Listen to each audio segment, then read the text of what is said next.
এই অ্যাভোকাডো ফলটি নিয়ে আমাদের মধ্যে কিন্তু কৌতূহলের শেষ নেই। আর এই ফলটা আমাদের বাড়িতে এর আগেও কখনো আনা হয়নি, তাই এই ফলটার আসল স্বাদ কেমন সেটা দেখার জন্য সেদিনকে একটা কিনে এনেছিলাম।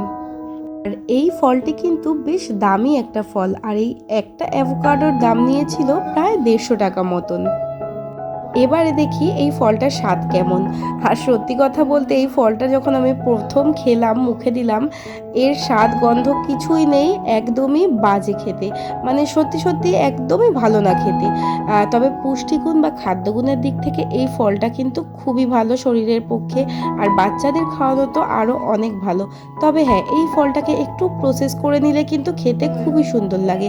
যেমন আমি এটাকে টুকরো টুকরো করে কেটে এর মধ্যে অল্প একটু বিট নুন, মধু আর লেবু রস দিয়ে মেখে নিয়েছিলাম।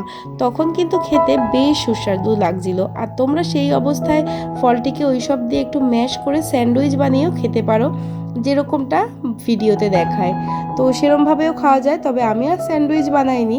প্রথম একটা ফল কিনেছিলাম, তো সেটাকে আর মাখামাখি করিনি, জাস্ট ওপর থেকে একটু লেবু, বিট নুন আর মধু ছড়িয়ে হালকা করে মেখে আমরা খেয়ে নিয়েছিলাম। তখন খেতে ভালোই লাগলো।